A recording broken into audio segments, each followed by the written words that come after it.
There's been an awful lot of talk recently about how large language models, or LLMs, are going to achieve AGI, or artificial general intelligence, and even more interesting that they will achieve consciousness. But there are several experts, including Sabine Hossenfelder and Elon Musk, who I believe disagree with that sentiment. And so today I want to do a breakdown of why embodied AI, including things like Tesla's full self-driving vehicles and their Optimus robot, are likely to achieve AGI and consciousness well before large language models can.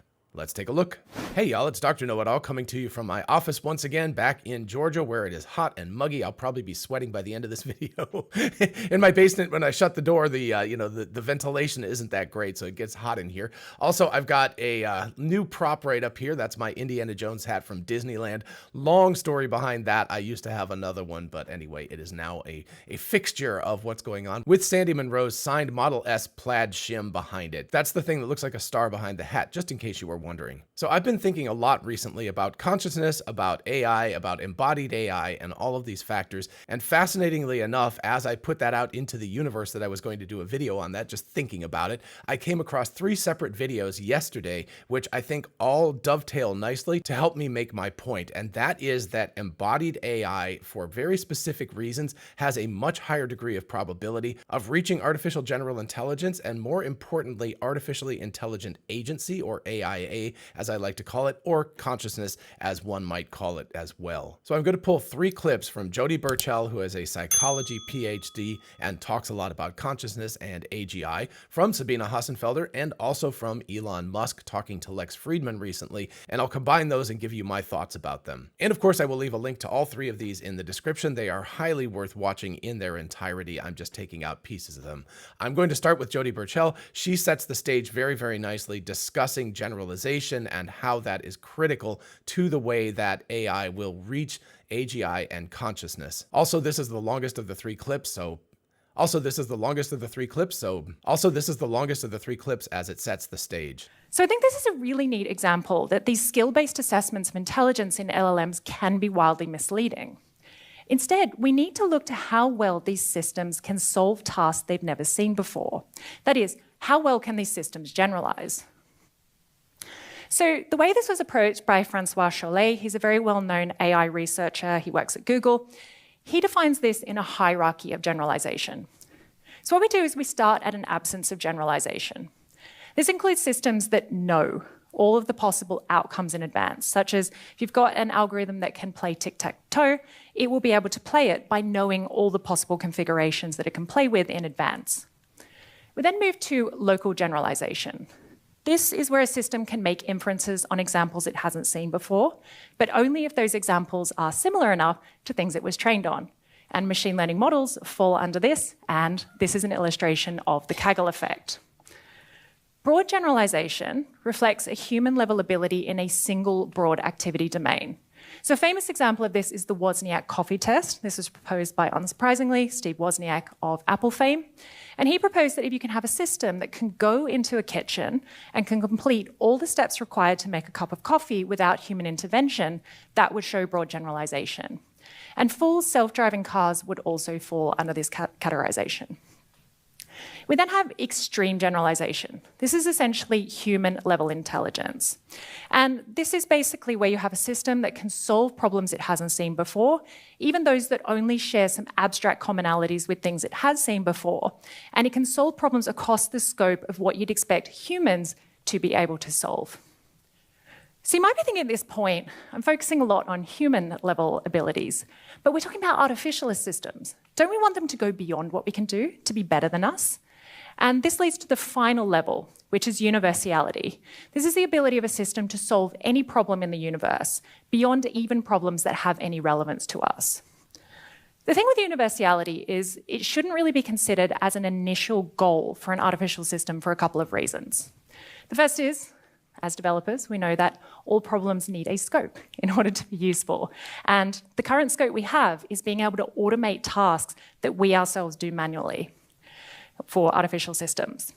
The second is we haven't really even been able to solve up to broad generalization. So we should maybe focus on these lower levels before we aim quite so high. So if we come back to intelligence, we can actually line up Chollet's conceptualization of generalization with the actual accepted definition of intelligence in humans. So this conceptualization says that humans have a general ability to learn called G, or general intelligence. And we use our general intelligence to learn broad activities, such as how to cook or drive a car. And within those broad activities are tasks that we can complete, such as whisking eggs or using an indicator. And you can see that an artificial system's extreme generalization aligns with G in humans, broad abilities align with broad generalization, and specific skills align with no generalization or local generalization.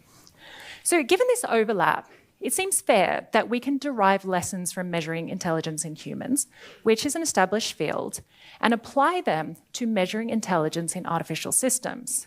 So as an aside before I go on, I want to say I am a psychologist. I am aware that intelligence is a controversial field. This is not being proposed as a silver bullet. But it's more giving us a framework to move beyond these skill-focused assessments of intelligence in these systems and try to get a sense of how well a system can truly generalize. So Chalet also proposed a method of maybe designing or building a system with artificial general intelligence. So he defines it as follows. An artificial system should be able to demonstrate the ability to solve a task. So far, so familiar. But it does this by using knowledge encoded in a skill program relevant to that task. And the skill program is generated by a human-like intelligent system. So these skill programs are refined on input about both the situations they encounter and how effective the response has been. And the intelligent system itself learns over time through exposure to more and more tasks. So Chalet also argues that if we're talking about a human-like intelligent system, we should also presume that such a system is designed with the same priors or skills that humans are innately born with. And this is elementary geometry and physics, arithmetic, and an understanding of the agency of others. So skill programs will be able to encode their experience with tasks and remember how they solved such problems in the past. And tasks themselves can vary based on generalization difficulty. So the generalization difficulty of task is quite central to this system design. It's basically how different tasks are from things that the system has already seen. So obviously tasks that are are quite different to things that the system has seen before are going to be much harder for the system to solve, and it will need to be able to generalize more in order to successfully solve them. So what this gives us is a starting point, a conceptualization of how we might build a system with artificial general intelligence. So as Jodie said, what that gives us is a starting point. We can begin with that sort of hierarchical graph of no generalization, which is, a program that just does what it does because you tell it to do that, to local generalization, which is arguably what she just had an example prior to the video clip that I showed you, where she talks about LLMs being able to understand things that they've already seen, but not generalize beyond that. So they're able to do local generalization, compact tasks, things that are relatively the same as what they've seen before, but they can't do broad generalization. That's the next step. And notice that she has a vehicle there. So I thought that was intriguing. That was what initially sparked my head, that I was like, oh, these things all connect together. And that is that when you have embodied AI, you actually have the ability to go from local generalization to broad generalization because you have something interacting with the world. This next slide that she presents is really fascinating because let's look at this. This is how a human does it. A human has general intelligence. We know things about the world. We then drop down to abilities. We can do math,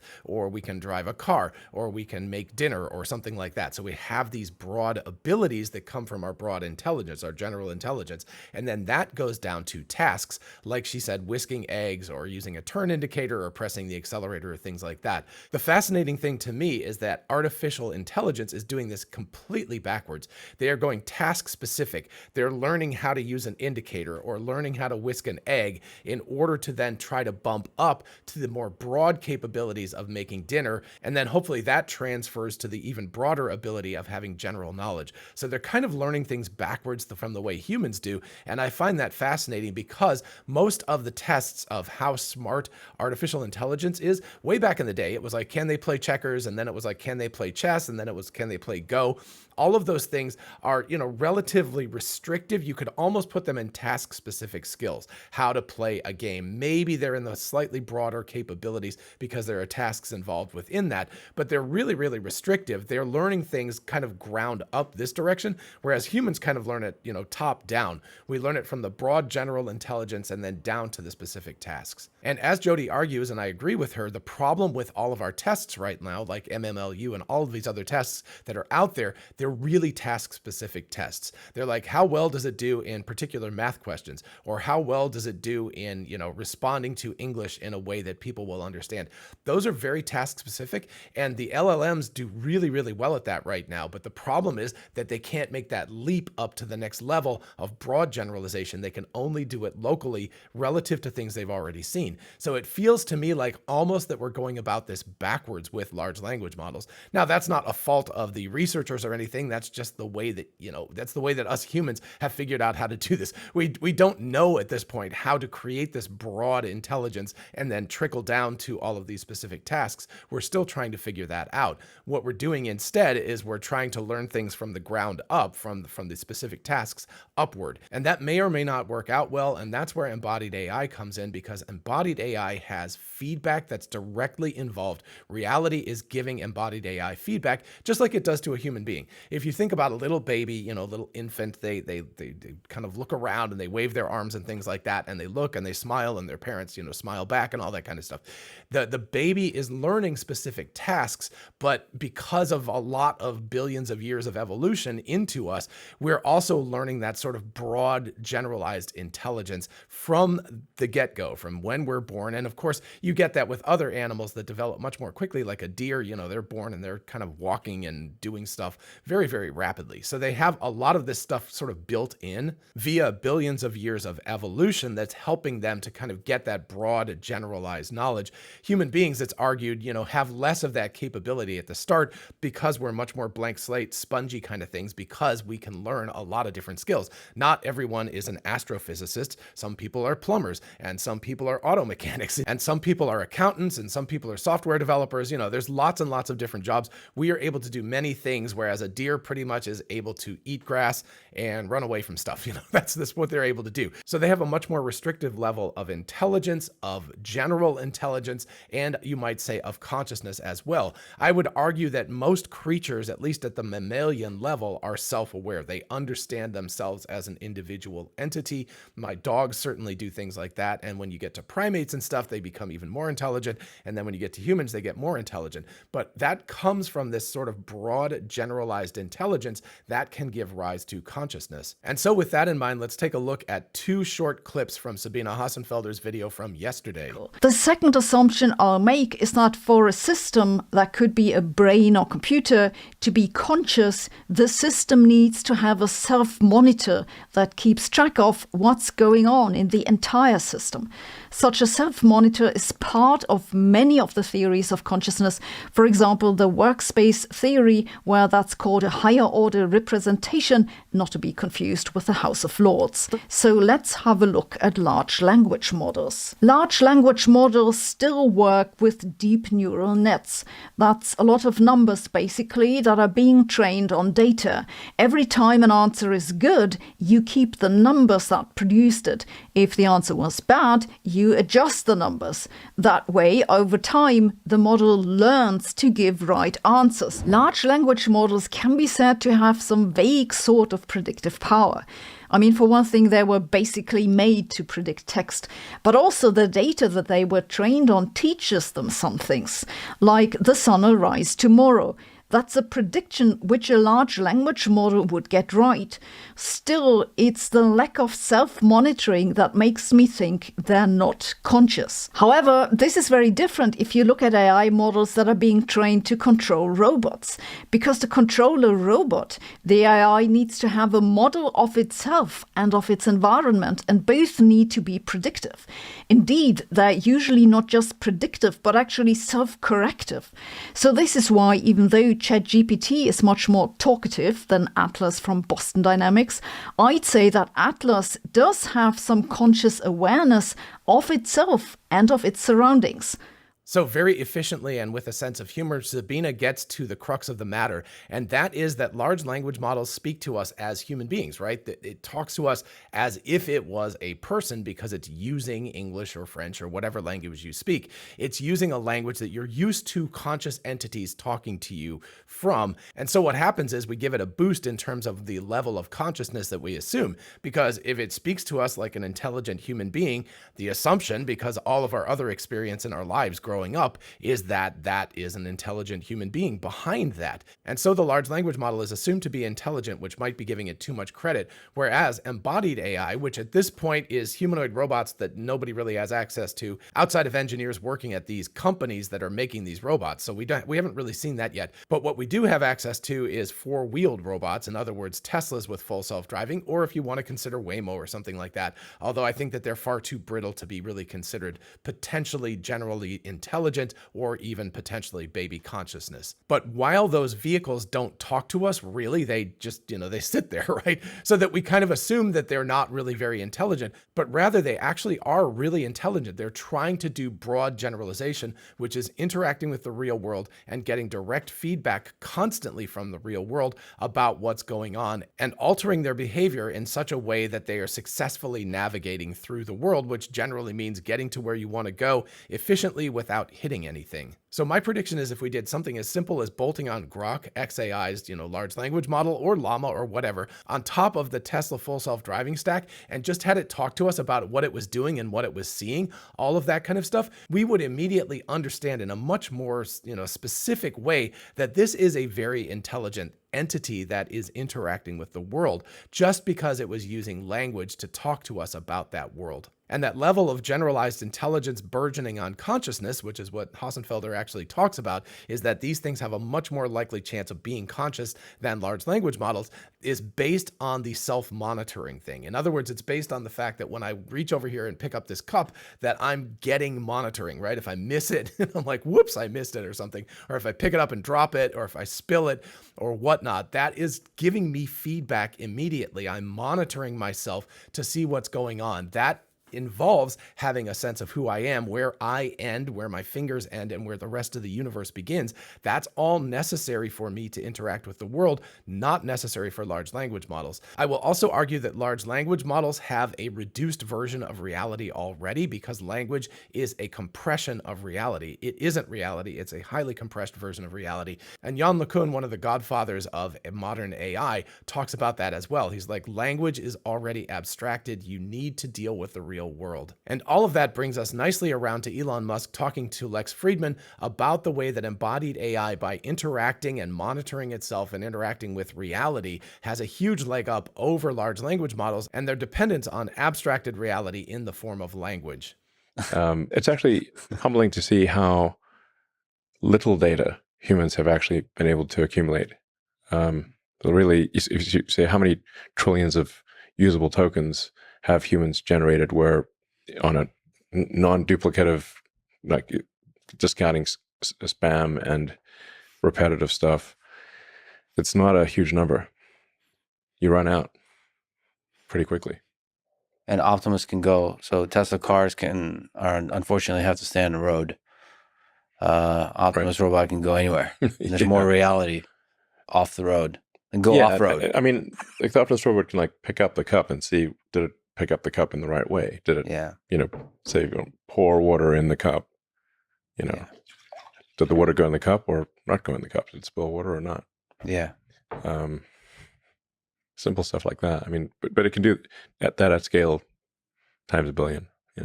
So generate useful data from reality. So in an odd confluence, Lex Fridman's video and Sabine Hossenfelder's came out within 24 hours of each other. So that's what I was talking about. It feels like the universe was trying to tell me to do this video today. But anyway, you can see Elon saying basically the same thing. You have to self-monitor. You have to be able to know whether you've picked up the cup, whether you've poured water in the cup, and that human language, all of the tokens that we've generated, including what I'm saying to you right now, which will become part of the Internet Archive of Things, is tiny compared with reality. Yann LeCun has said that a child by the time it's 4 years old has ingested more bits of information from the real world than all of the tokens of writing in all of, writing dumb. All of the stuff that humans have produced in that sense, you could read it all, and all of that would be less than the bits a 4-year-old would have gotten by that time. So to bring this back around full circle, we've got LLMs are really, really good at building from tasks up to local generalization. They're able to generalize about things that are similar to what they've seen before, but they are not going to get to broad generalization like a full self-driving car or a humanoid robot because they don't have interaction with reality. And I know people will say, hey, we've got multimodal models now, right? And they take in video and they take in audio. Yes, that is kind of a I don't know if you're thinking about it as dimensions, it's sort of like 1.5D, but the real world is like 3D. It's getting way, way, way more information from reality. Plus, just as importantly, these entities, whether it's a car or a humanoid bot, are getting continuous feedback from reality. So yes, I know these models don't retrain themselves instantly on the data that's coming in. They have to, upload that back to the mothership. There has to be training on that, and a new version of the software has to come out. But when those new versions of software come out, those are taking account of a lot of real world feedback. And this is in fact why I say that Tesla is so far ahead in artificial intelligence, and people don't really understand that because again, we're fooled by large language models talking to us. So we think that they're a lot smarter than they are. But your Tesla, if you have a Tesla and you have full self-driving, I would warrant that that is far more broadly intelligent than any large language model that's out there. That's the contention I will make. And again, if we just bolted a large language model onto the car and it could talk to you about what it was seeing and what it was thinking, you would be blown away. You'd be like, wow, this thing is really, really smart. The issue, of course, is that we don't see that because it's not communicating with us in language. And what we're seeing instead is what looks like specific tasks. We're just seeing the turn signal go on or the accelerator or the steering wheel being pushed. So again, if we look at this image, we're only seeing the bottom thing. We're not seeing all the stuff that goes on top of it.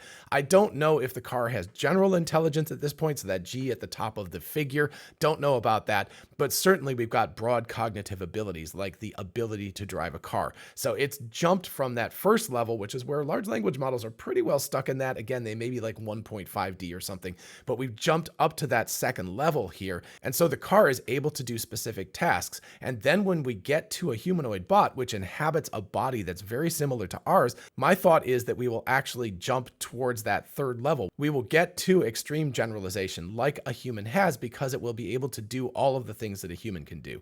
That is something that a car will never be able to do. A car can drive. It can't really, can't go pick up objects and stuff like that. You don't really want a car inside of your house trying to make dinner for you. That would be a bad idea. But a humanoid bot can do that, which means it's getting up to not just the broad stuff, but the ability to get up to extreme generalization, just like a person, and to therefore have artificially intelligent agency. In other words, a will to do something. And when it has that will, and it has a sense of self, and it has a sense of self-monitoring, what is the difference between that and human consciousness? I would argue that that would be a very, very fine thing to try to determine the difference between those. It's the old philosophical adage that if it looks like a duck and it quacks like a duck, it is a duck. You can argue, oh, it's silicon, it's not, wet meat brain kind of stuff. And so therefore it can't be the same kind of consciousness. But if it's effectively like consciousness and we can't tell the difference, then you have to assume that it is conscious. It's hard to argue against that. And that brings up a whole bunch of really interesting possibilities of, what kind of robot rights should we have? If we end up with a C-3PO, and Elon likes to talk about that, if we end up with something that looks like a person, behaves like a person, says it's conscious, how can you not give it the same rights as a person? That would be a terrible thing to do. I mean, that would effectively end up being slavery or something. So that brings up a whole bunch of interesting possibilities. That, of course, is not something we have to worry about today, but maybe 5 years down the road or maybe a decade down the road, we'll get to that point. But for right now, I will argue very strongly that embodied AI is the direction that will lead to artificial general intelligence more rapidly than the large language model route, and that it has a much higher degree of probability of getting to consciousness and agency than large language models ever will. All right, so that's a lot of my thoughts. Definitely let me know what you think in the comments. I would love to have a really interesting intellectual conversation about this. It's very speculative and very philosophical, but I think that we need to think about this stuff today so that we're ready for it when it actually happens in the future. While you're down there leaving the comments, if you don't mind liking and subscribing, it really helps out the channel. So thank you so much for doing that, and I'll see you in the next video. Bye-bye.